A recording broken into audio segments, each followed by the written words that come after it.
रात्रि क्लास है 11/7/1967। बाप कहेंगे बच्चे, और ये जो अलौकिक बाप है वो कहेंगे बच्चियां बच्चे। ऐसा क्यों?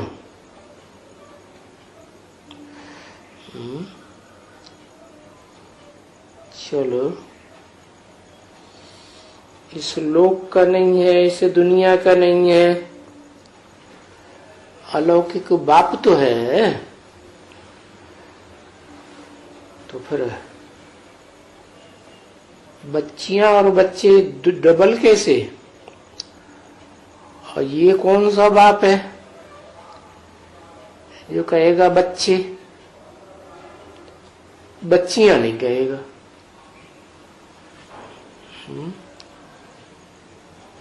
तो वो निराकार बाप है, सुप्रीम सोल,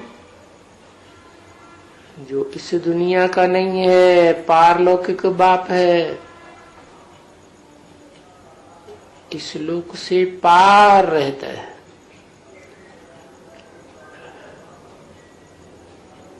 जब इस दुनिया में आता है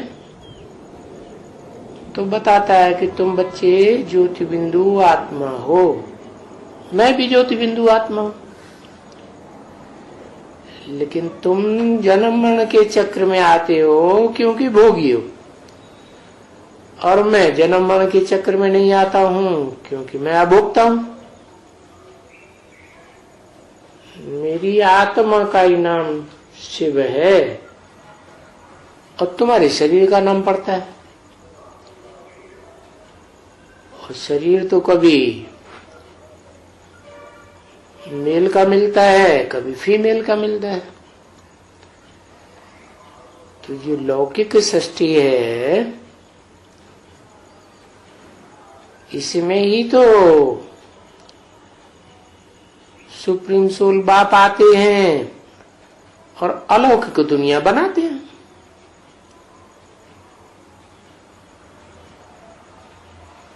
अलौकिक इसलिए कहा कि लौकिक दुनिया वालों को वो बातें समझ में नहीं आती। जब तक आकर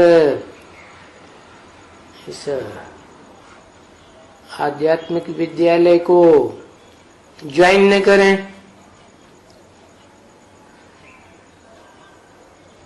तो ज्वाइन करते हैं तो पता चलता है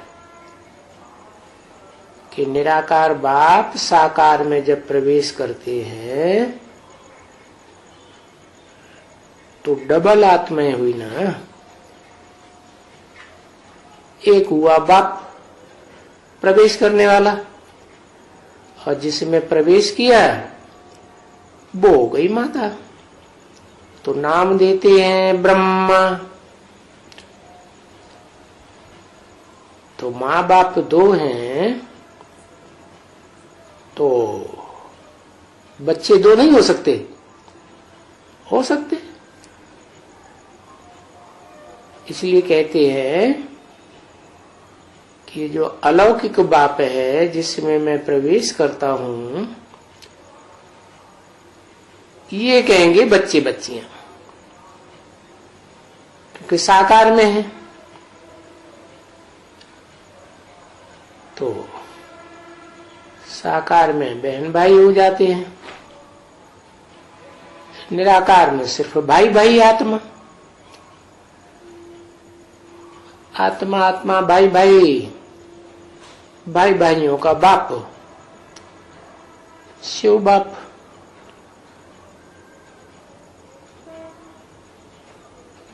वो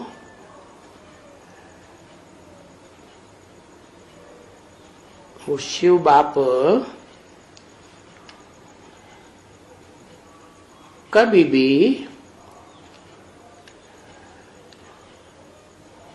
स्त्री चोला धारण करते हैं,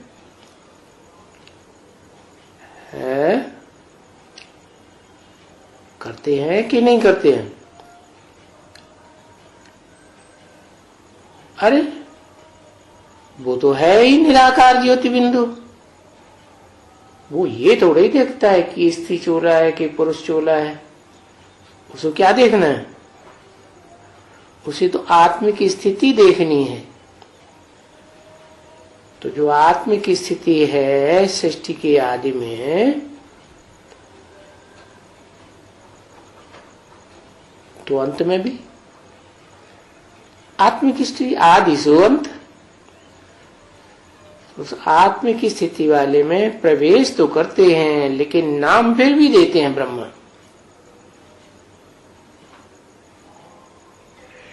ठीक है ना बच्चे? ये भी बच्चियां छोटी छोटी समझती हैं कि भगवान पढ़ाते हैं। कौन पढ़ाते हैं? भगवान पढ़ाते हैं। शिव बाबा पढ़ाते हैं। अभी कहाँ भगवान पढ़ाते हैं और कहाँ ये दुनिया में मनुष्य पढ़ाते हैं।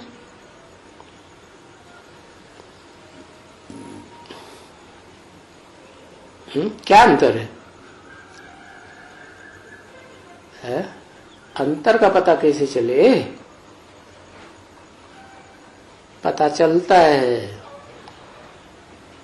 मनुष्य कहा ही तब जाता है जब उसके नाम में ही मनुआ शब्द मनु लगा हुआ है। मनु की औलाद को मनुष्य कहा गया। मनु ब्रह्मा को कहा जाता है ना।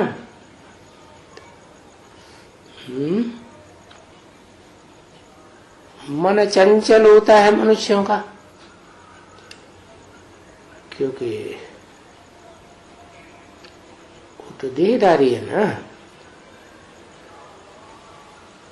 सदाकाल की निराकारी आत्मा तो नहीं है, और जन्म मरण के चक्र में आते हैं। तो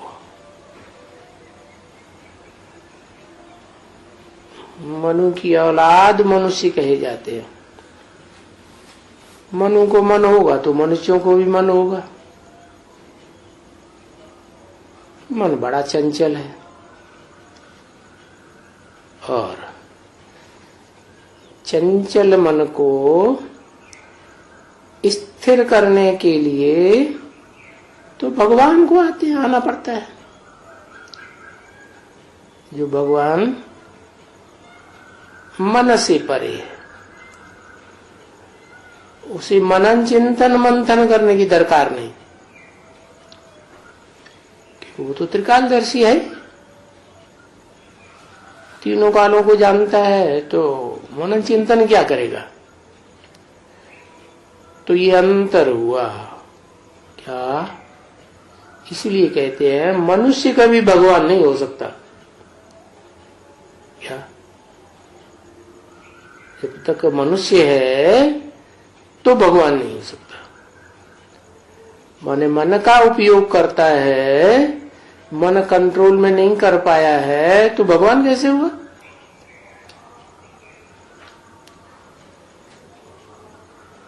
तो शास्त्रों में भी लिखा है मननात् मनुष्य है।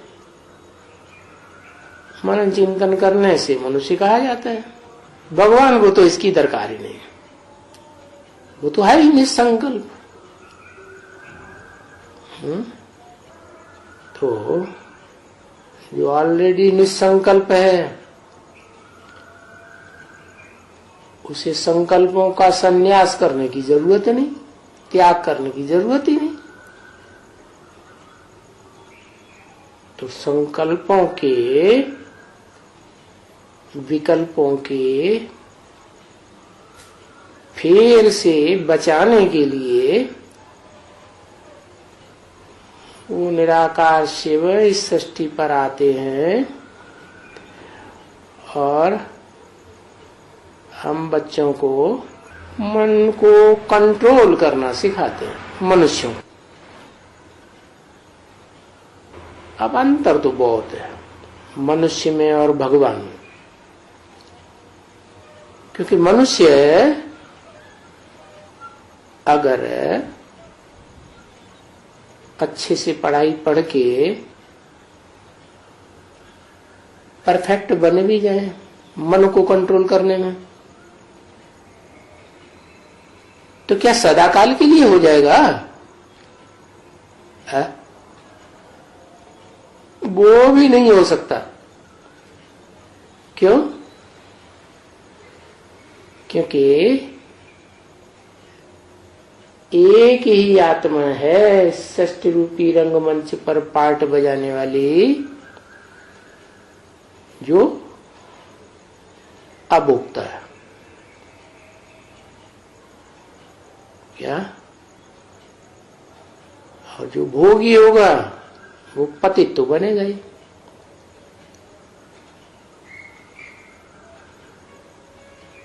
वो जिसमें प्रवेश करता है मुकर्रर रूप से, उसे भी आप समान बनाता है। फिर भी वो तब तक के लिए जब तक कि दोबारा उसमें प्रवेश न करे। है? प्रवेश करता है, और प्रवेश करने के बाद जिसमें प्रवेश करता है या उसके आसपास वालों को पता चलता है? पता ही नहीं चलता। उसका तो दिव्य जन्म है। दुनिया में तो बच्चे पैदा होते हैं तो पता चलता है, भूत प्रेत प्रवेश करते हैं तो पता चलता है। उनका तो पता ही नहीं चलता, कब आया कब चला गया। तो जिसमें प्रवेश किया उसको पता चलता है? नहीं। लेकिन भगवान जिसमें प्रवेश करेगा तो आचार में, व्यवहार में, चलन में अंतर तो दिखाई पड़ेगा। तो जो अंतर दिखाई पड़ता है, विशेषता दिखाई पड़ती है, उस विशेषता की तरफ ढेर सारी आत्माएं आकर्षित होने लगती है।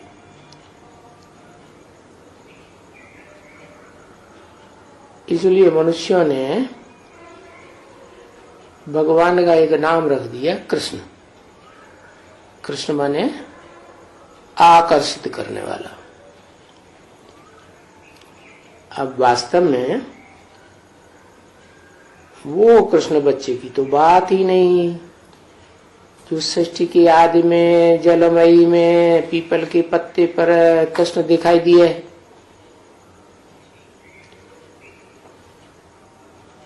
ये तो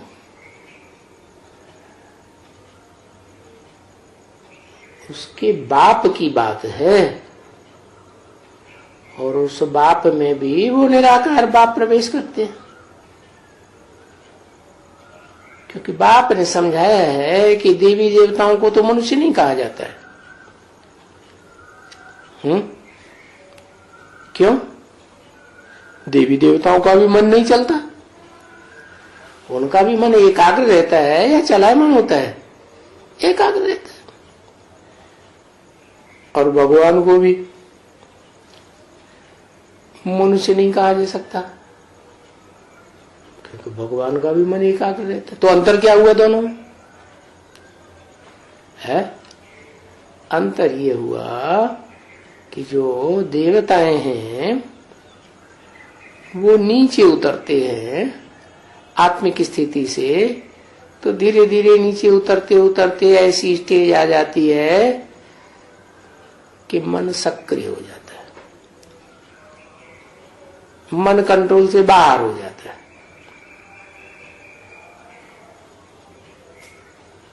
तो फिर देवता नहीं रहते। और भगवान का तो मन कभी भी कंट्रोल से बाहर नहीं होता।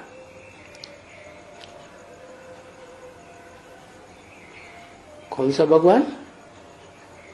जो निराकार आत्माओं का बाप कहा जाता है, ऊंचे ऊंचे, लेकिन ऊंचे ऊंचे आत्माओं की दुनिया में, सोल वर्ल्ड में या इस संसार में इसी संसार में जब प्रवेश करता है तो जिस साकार में प्रवेश करता है उसके द्वारा ऊंचते ऊंचे भगवान है। तो अंतर पता चला। भगवान में क्या अंतर है? भगवान जो आकर के मनुष्यों को देवता बनाते हैं, उन देवताओं में और भगवान में क्या अंतर है? और मनुष्यों में क्या अंतर है?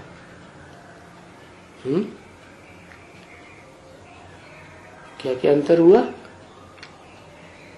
जो भगवान है असल में वो तो कभी भी क्या मन के कंट्रोल में आता ही नहीं। उसका मन सदैव निश्चल है, क्योंकि वो जन्म मरण के चक्र में नहीं आता। और देवताएं जन्म मरण के चक्र में आते हैं। तो एक स्थिति है जन्म मरण के चक्र में आने की। वो स्थिति से भी जब नीचे उतरते हैं तो मन सक्रिय हो जाता है। तो उसको देवताओं का 16 कला संपूर्ण कहा जाता है। 16 कला संपूर्ण से जब आधे ही कलाएं कम हो जाती हैं तो मन सक्रिय हो जाता है। तो देवताओं को मनुष्य नहीं कहेंगे।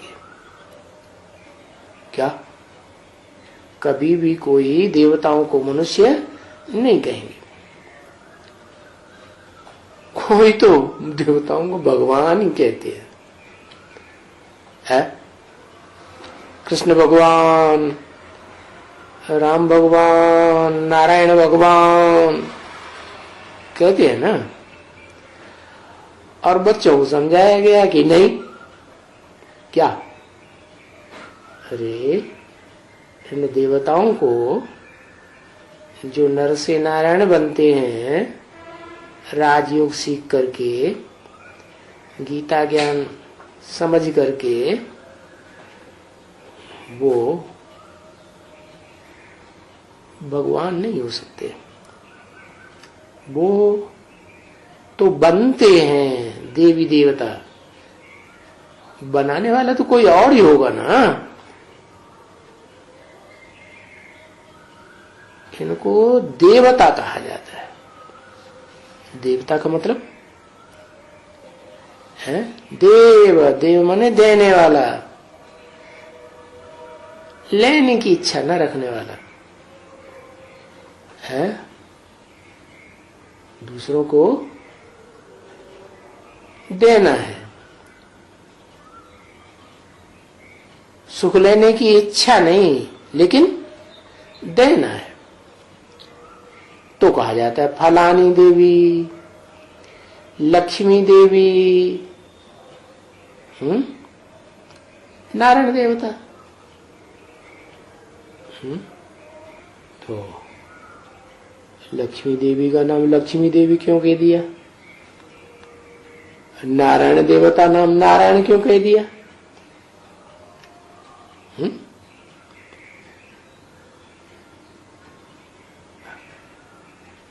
क्या तुम लक्ष्मी माना क्या? लक्ष्मी मिला हुआ है,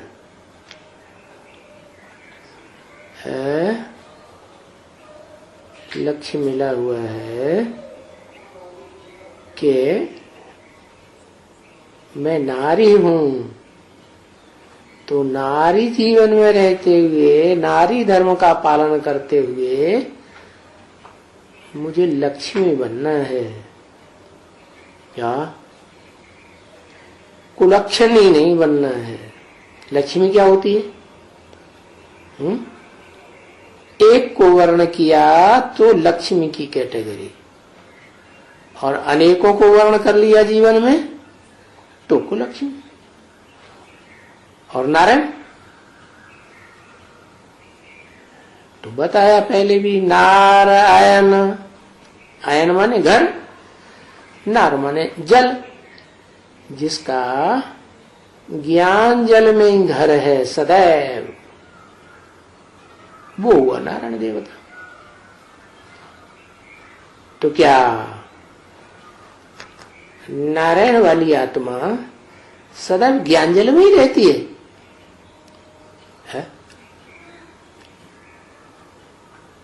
अज्ञान में कभी नहीं आती? हाँ, नाम ही है नारायण वाली आत्मा। भले नारायण भी टाइटल है, नर अनेक होते हैं तो पुरुषार्थ करने वाले नारायण भी अनेक बनेंगे, नंबरवार होते हैं।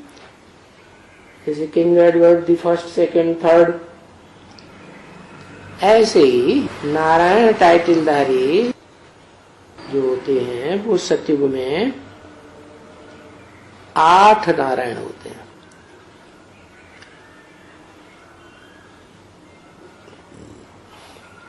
Narayan the first, Narayan the second, third, fourth. तो जो ज्ञान होगा उन आत्माओं में एक जैसा होगा क्या? नंबरवार होगा, कोई में कम कोई में जास्ती। हाँ, ये जरूर है कि वो आत्माएं जहां कहीं भी जाकर के चाहे जितनी नीचे उतर जाएं तो भी ज्ञान जल में ही तैरती रहेंगी, ज्ञान जल में ही रहेंगी। हाँ, भले उनका ज्ञान जल सीमित हो सकता है क्या? जैसे क्राइस्ट का है, बुद्ध का है, इब्राहिम का है, तो नंबरवार ही होंगे ना, लेकिन ज्ञान में ही रहेंगे।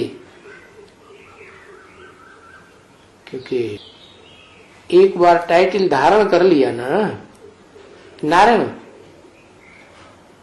हाँ, सतयुग में भी नंबरवार नारायण, कोई 16 कला संपूर्ण, कोई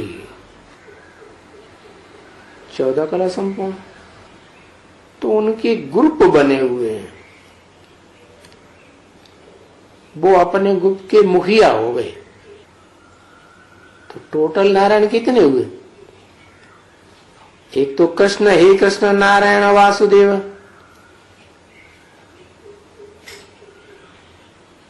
कहते ही हैं। लेकिन ऋषि मुनियों ने शास्त्रों में जिस कृष्ण नारायण को जाना है वो तो कल्प के आरंभ होने के बाद जाना, सतयुग के आरंभ होने के बाद जाना, जब जलमयी खलास होने लगी।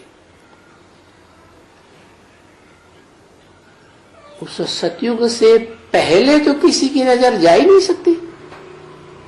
उन्हें पता ही नहीं है कि जलमयी में जो कृष्ण देखते हैं पीपल के पत्ते पर, उसको जन्म किसने दिया? उसको क्या निराकार ने जन्म दिया? ऐसे तो हो ही नहीं सकता। निराकार आकर के निराकार आत्माओं को पहचान देगा, जन्म देगा। साकार साकार को जन्म देगा। तो उस कृष्ण बच्चे को भी जन्म देने वाली कोई आत्मा है षष्ठी रूपी रंगमंच पर, जो सतयुग से एक्यूरेट, जब सतयुग शुरू होता है उससे पहले है। और वो सतयुग का जो फर्स्ट नारायण है वो तो उतरती कला वाला है। क्या सुख भोगता जाएगा, आत्मा की कला रोशनी कम होती जाएगी। लेकिन उसको जो जन्म देने वाला बाप है वो उतरती कला वाला नहीं है। क्या? क्यों नहीं उतरती कला वाला है? क्योंकि उसको जन्म देने वाला डायरेक्ट ज्ञान सूर्य है, कलातीत। सूर्य की कलाएं थोड़ी मानी जाती हैं। सूर्य की कलाएं नहीं होती है। हाँ, चंद्रमा की कलाएं होती है। चंद्रमा क्षीण होता है, चंद्रमा वृद्धि होती है। तो अभी तो वृद्धि होने का टाइम है ना। तो जो आत्मा है उन कलाओं से भी परे जाने का पुरुषार्थ करती है। उनमें से एक आत्मा कलातीत नारायण बन जाती है। बाकी उसके फॉलोअर्स से प्रजा बन सकते हैं, बाकी नारायण तो एक ही बनेगा। तो 9 नारायण हुए। जो अव्वल नंबर नारायण है उसे कहेंगे आदि नारायण। क्या? सृष्टि का आदि करने वाला। तो नारायण होगा तो नारायणी भी होगी, क्योंकि सृष्टि तो 2 से ही चलेगी ना।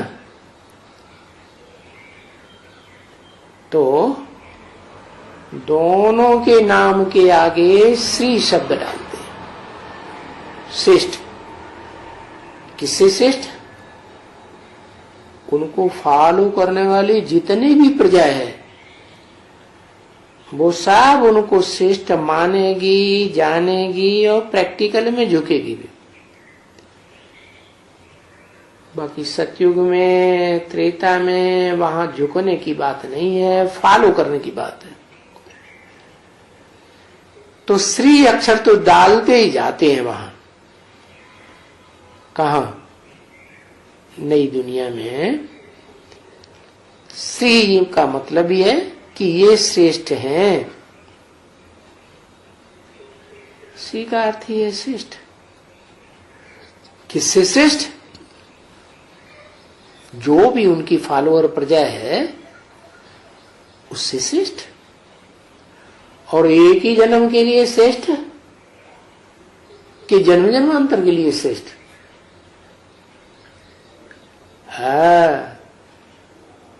वो जो पहले जन्म का नारायण हो सतयुग का, या उसको जन्म देने वाला कलातीत युग का हो आदि नारायण, उसके साथ जो भी होगी यथा राजा तथा प्रजा, वो सब श्रेष्ठ है। सारी दुनिया के लिए श्रेष्ठ। कौन सारी दुनिया के लिए श्रेष्ठ है? नारायण या प्रजा? प्रजा भी सारी दुनिया के लिए श्रेष्ठ और नारायण भी सारी दुनिया के लिए श्रेष्ठ। क्या? और नारायण की जो प्रजा है वो उसको क्रॉस नहीं कभी कर सकती। और ये भी बच्चों ने समझा है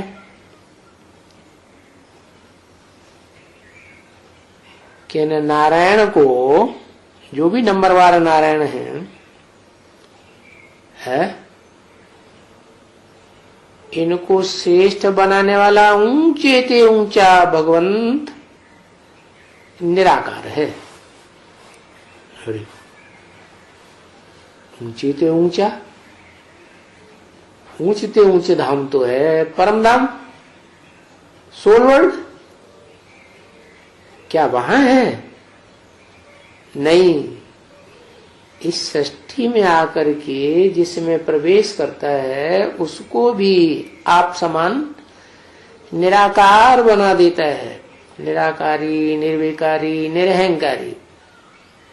तो जिसको आप समान बनाता है तो कोई तो होगा जिसको 100% बनाता हो।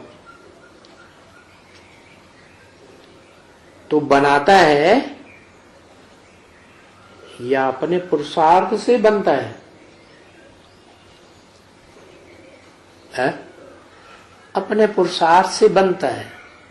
लेकिन तो सबको अपने पुरुषार्थ से बन जाना चाहिए, क्यों नहीं बनते?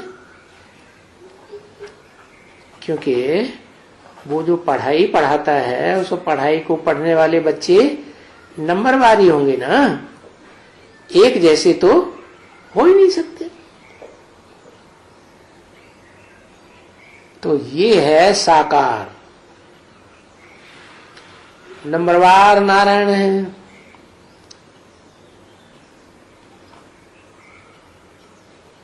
इनको श्रेष्ठ बनाने वाला ऊंचे ते ऊंचे निराकार, और ये साकार। इतना ऊंचा साकार लक्ष्मी और इतना ऊंचा साकार नारायण, कितना ऊंचा है, जिससे जास्ती ऊंचा कोई हो न सके। कितना ऊंचा, माने 16 कला संपूर्ण जो देवताओं का टाइटल है, गुण है, उसको भी क्रॉस करने वाला, कलाओं से अतीत। डायरेक्ट ज्ञान सूर्य का बच्चा हुआ ना, तो बताया इतना ऊंचा साकार। तो कौन हुआ? सतयुग के तो 8 नारायण होंगे। जब से सतयुग कहा जाएगा, उससे पहले तो जरूर स्वर्णिम संगम युग था, शूटिंग का टाइम, रिहर्सल का टाइम। तो उस रिहर्सल के टाइम में ज्ञान सूर्य शिव इस सृष्टि पर है, इतना ऊंचा साकार बनाते हैं जिसको कोई क्रॉस कर न सके। तो उनके सिवाय ऊंच ते ऊंच भगवान और कौन ये पद प्राप्त करा सकते हैं? कोई होगा? उनके सिवाय। किनके सिवाय? उनके सिवाय। बहुवचन क्यों कर दिया है? उसके सिवाय बोलना चाहिए, क्यों कर दिया?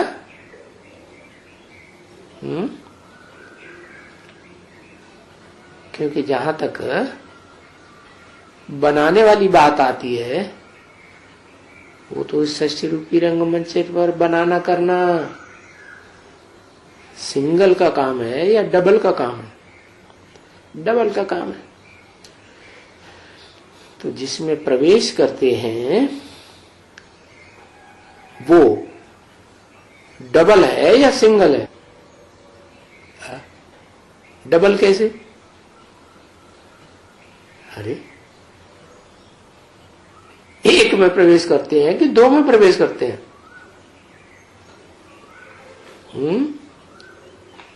प्रवेश तो एक में ही करेंगे ना।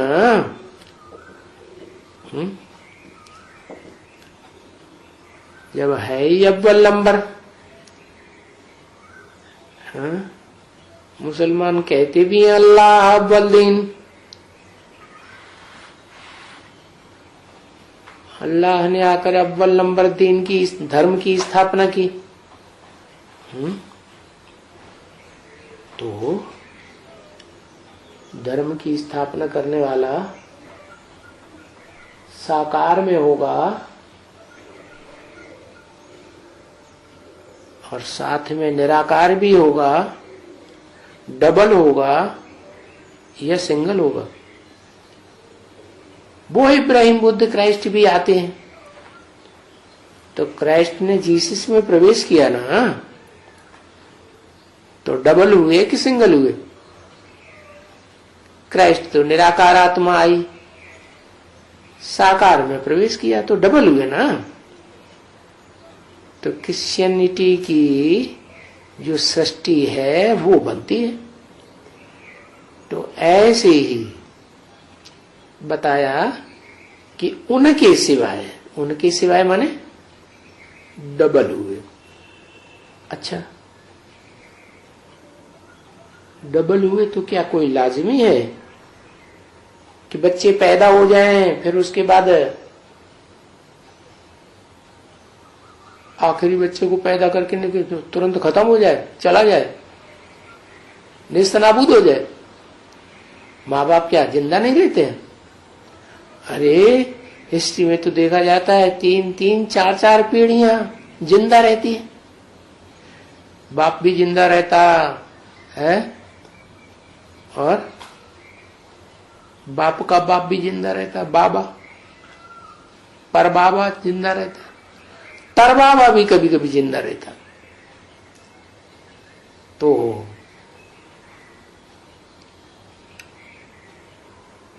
माता पिता दोनों रहने चाहिए या बच्चे को जन्म देने के बाद चले जाने चाहिए है? तो फिर निराकार चला जाता है कि रह जाता है?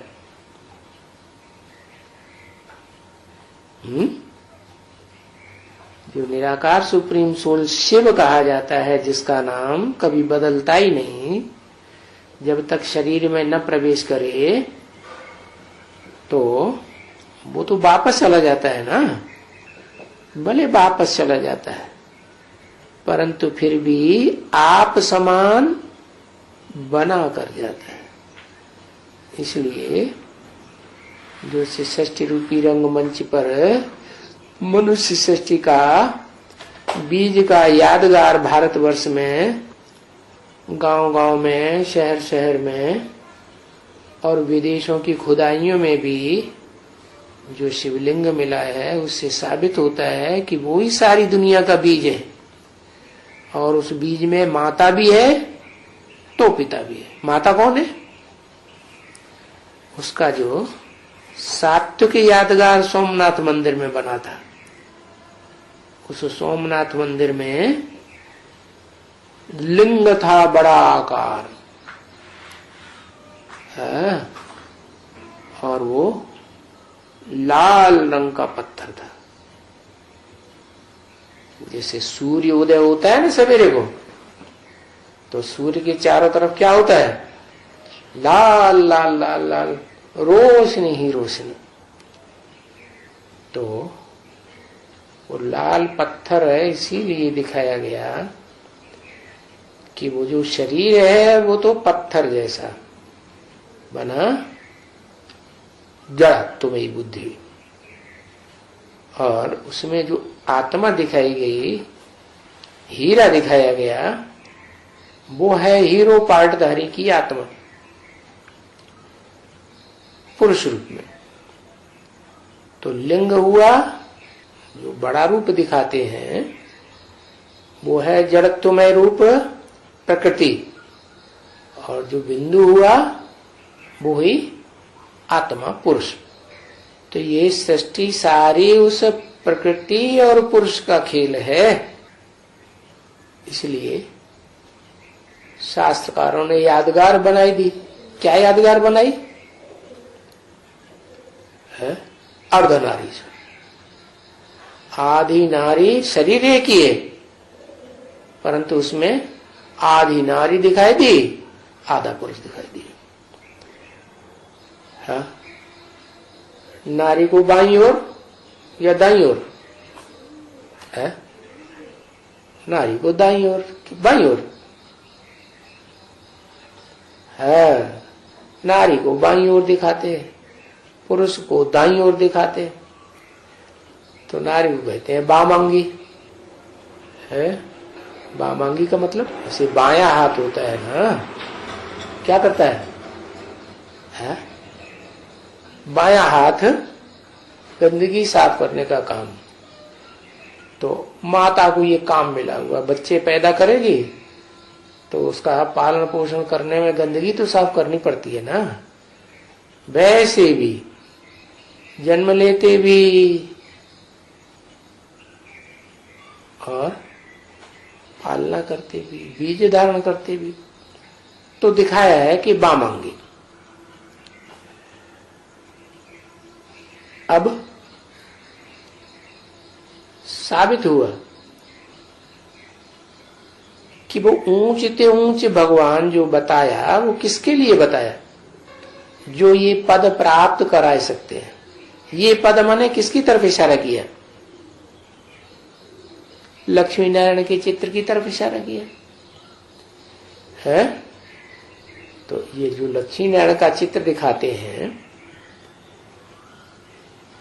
इनका रचयिता कौन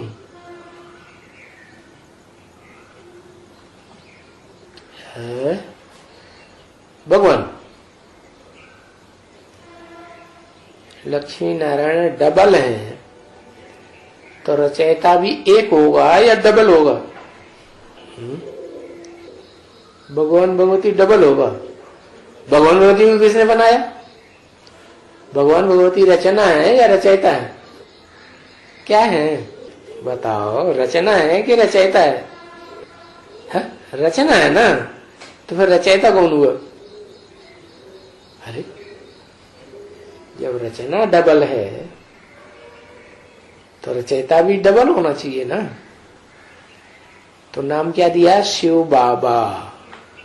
शिव माने बिंदु, बाबा माने साकार। तो बताया उन दोनों की सिवाय कौन कौन? साकार लिंग और निराकार ज्योतिर्लिंगम, ज्योति बिंदु, आत्मा। ये पद कौन प्राप्त करा सकता है? कोई नहीं। वो एक ही है जो देखने में एक आता है, लेकिन है डबल। प्रकृति और पुरुष कहेंगे, उन दोनों का मेल कहेंगे अव्वल नंबर में शिव बाबा। कोई ऐसे नहीं है कि कोई देवता ने इनको पढ़ाया। किनको? जो चित्र दिखाते हैं ना लक्ष्मी नारायण का, और लक्ष्मी नारायण को किसने पढ़ाया है? कोई देवता ने नहीं पढ़ाया। कोई उसने पढ़ाया? तो कोई कहे दे महादेव ने पढ़ाया। नहीं, महादेव कैसे पढ़ाएंगे? वो तो खुद ही देवता है। जो पढ़ाने वाला है, जो ये देवी देवता बना है, तो पढ़ाने वाला जरूर माता और पिता दोनों कंबाइंड।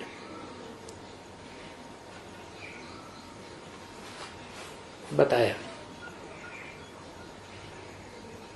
ये भगवान वाच है क्या? देवी देवता कुछ भी नहीं है वाच। क्या कि कृष्ण भगवान वाच लगाई दिया? ऐसे थोड़ा ही है? कृष्ण भगवान कैसे हो सकता है?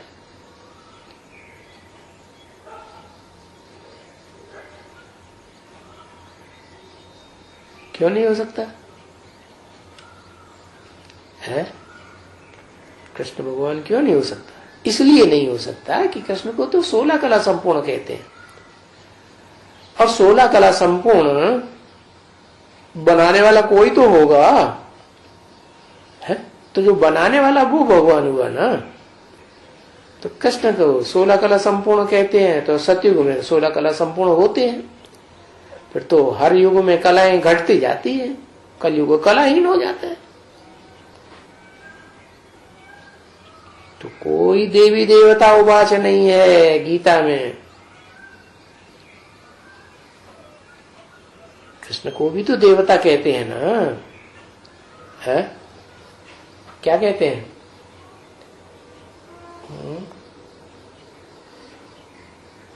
कृष्ण भगवान कह देते हैं, लेकिन वास्तव में कृष्ण तो 16 कला संपूर्ण देवता हुआ ना। और वो बच्चा है तो प्रिंस है, और प्रिंस देवी देवता घराने का है, डीटी डायनेस्टी का है। क्योंकि ये सब नई बात है। दुनिया तो समझती है कृष्ण ही भगवान है। कृष्ण भगवान ने अर्जुन को नारायण बनाया। अरे पहले खुद को तो देखिए, खुद को किसने बनाया। नई दुनिया के लिए बिल्कुल ही यहां नई बातें हैं। क्या? नए ज्ञान से नई दुनिया स्थापन होती है, और शास्त्रों का तो पुराना ज्ञान है, पुराने ज्ञान से पुरानी दुनिया बनती है। पापी कलयुग तमो प्रधान दुनिया बन गई ना, तो नई पढ़ाई और पढ़ाने वाला भी नया नया, एकदम नया, new man of the world. क्या दुनिया में अगर कोई कहे कि सबसे ज्यादा न्यू मैन कौन है, तो वो एक कोई कहा जाएगा ना, क्योंकि वो लिखा जो है ना शास्त्रों में, वो तो ये झूठ लिख दिया है, झूठ बात लिख दी, और पुराने थे पुराने का नाम डाल दिया। क्या क्या कहा? इस दुनिया में पुराने थे पुराना कौन कौन लिखूं बताओ? आदम, आदम का नाम कहां डाला? नाम तो कृष्ण का डाला है? अरे वो कृष्ण नहीं जो सतयुग में कृष्ण दिखाते हैं, वो तो ये हुई दुनिया, बाहर की दुनिया, लौकिक दुनिया। लेकिन अलौकिक दुनिया में भी कोई कृष्ण के रूप में, नाम रूप से पार्ट बजाने वाली आत्मा है या नहीं है? वो कौन है? क्योंकि संगम युग में शूटिंग होगी तो वहां भी शूट होगा, है? तो संगम युग में भगवान के रूप में कौन हुआ? साकार सो निराकार। कौन हुआ पुराने थे पुराना? जो आदि में सो अंत में। तो कौन था ओम मंडली में पुराने थे पुराना? है जिसको कोई पढ़ाई नहीं पढ़ा सकता, वो सभी ब्राह्मणों को पढ़ाई पढ़ाता है। तो वो बताते हैं भागीदार। जो ब्रह्मा बाबा का भागीदार था हीरों की दुकान में, पहले मैनेजर था, बाद में भागीदार बनाई दिया। तो जो पुराने की पुरानी आत्मा शूटिंग पीरियड की है, वो ही फिर नई दुनिया बन जाती है। तो नई दुनिया बनने से पहले एकदम new man of the world कहा जाता है। तो देखो, पुराने तो पुराना भी है और नए तो नया भी है, ठीक है ना? तो वो नए थे नया कौन? जिसको चित्र बनाए दिए हैं आजकल, पहले नहीं चित्र होते थे। क्या? हाँ, दाढ़ी वाला, सफेद दाढ़ी वाला एक बाबा बैठा हुआ है, कृष्ण बच्चे को गोद में लिए हुए। तो चित्रकार ने क्या दिखाया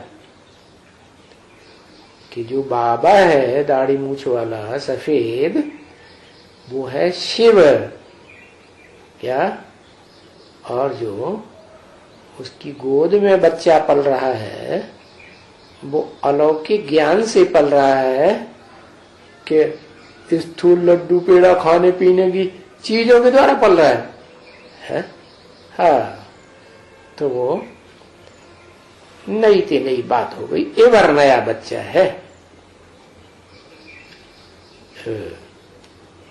फिर उसके बदले में पुराने का नाम डाल दिया।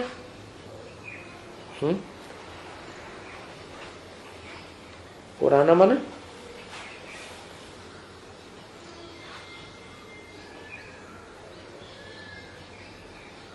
क्योंकि दुनिया में जो ऋषि मुनि हुए हैं उनकी तो बुद्धि इस 60 चक्र को, 84 के चक्र को क्रॉस करके जा ही नहीं सकती।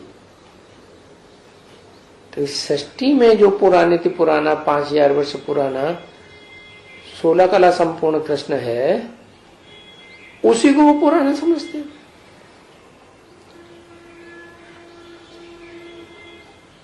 क्योंकि इस समय में ये अंतिम जन्म है ना, तो अंतिम जन्म में पतित होगा या पावन होगा? पतित होगा। तो पुराना सांवरे का नाम डाल दिया, काला है। फिर वो राम को भी काला दिखाते हैं, कृष्ण को भी काला दिखाते हैं, शिवलिंग को भी काला दिखा दिया।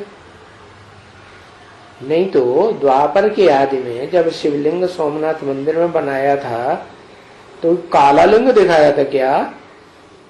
नहीं।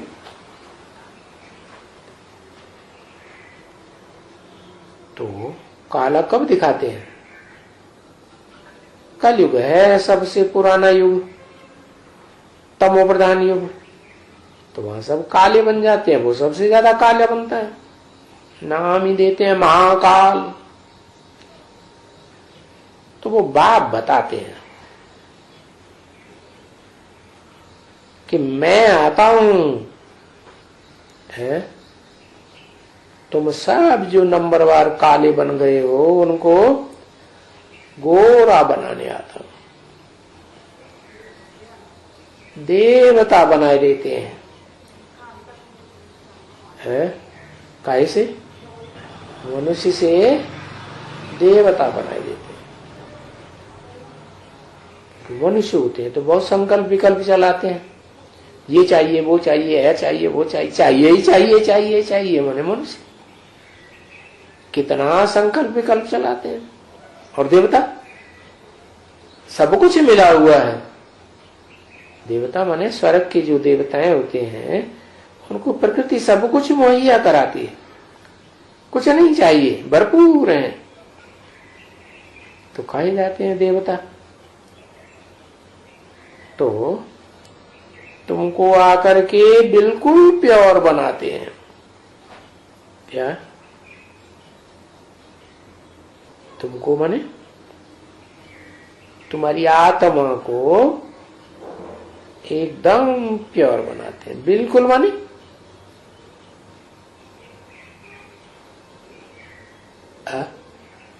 बिल्कुल का मतलब यह है कि 16 कला संपूर्ण से भी ऊंची स्टेज वाला पवित्र। और नाम डाल दिया है शास्त्र में, गीता में, जो इम्प्योर है। क्या? किसका नाम डाला? जो सत्युग में पहले नंबर में जो कृष्ण बच्चा दिखाते हैं, कृष्ण पीपल के पत्ते पर दिखाया, वो नीचे की ओर मुंह करके जा रहा है कि ऊपर की ओर मुख है? अरे दुनिया में भी बच्चे पैदा होते हैं तो नीचे को मुंह करके पैदा होते हैं या ऊपर की ओर मुंह करके पैदा होते हैं? नीचे की ओर मुंह करके पैदा होते हैं ना। इसका मतलब क्या हुआ? क्या कि सृष्टि का जब आरंभ हुआ तो सत्युग के आदि में जो कृष्ण बच्चा है, माना ब्रह्मा वाली आत्मा है, वो अधोमुखी कर्म करती है या ऊर्ध्वमुखी कर्म करती है? अधोमुखी कर्म करती है। उससे पीढ़ी में, उससे कृष्ण बच्चे की पीढ़ी में जितने भी नारायण पैदा होंगे पीढ़ी दर पीढ़ी, वो सब अधोमुखी। क्या? नीचे को जाने वाले। तो बापा ऐसा बनाते हैं क्या जिनका मुख नीचे की ओर हो? है नहीं, बाप तो आकर क्या बनाते हैं? जिसका मुख ऊपर की ओर। ऊपर की ओर मुख का मतलब क्या हुआ? एक बाप, दूसरा ना कोई। कौन सा बाप है? मनुष्यों का बाप नहीं, कौन बाप? आत्माओं का बाप। तो बिल्कुल प्योर बनता है, क्योंकि ऊंचते ऊंचे तो वो याद किया, ऊंचते ऊंचे आत्मा को याद किया तो ऊंची बनेगा। और फिर गीता में नाम डाल दिया है जो इम्प्योर है। आरंभ के जन्म से ही, पहले जन्म से ही क्या बनता है? कहेंगे इम्प्योर। इम्प्योरिटी दिखाई नहीं पड़ती है, मर्ज में है, लेकिन आरंभ तो हो गया नीचे गिरने का। चौथाई गला कम होगा कि नहीं पहले जन्म? समझा ना? तो ये बच्चियां जो बैठी हैं, ये कुमारियां, क्या कुमारों को नहीं बताया? ये जो कुमारियां बैठी हुई हैं, ये भी तो समझती हैं क्या कि यहां भगवान पढ़ाते हैं।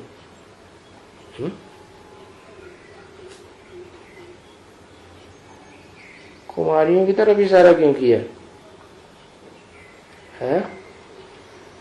क्योंकि कुमारी जो है वो तो नंबरवार है, कोई न कोई अव्वल नंबर ही होगी।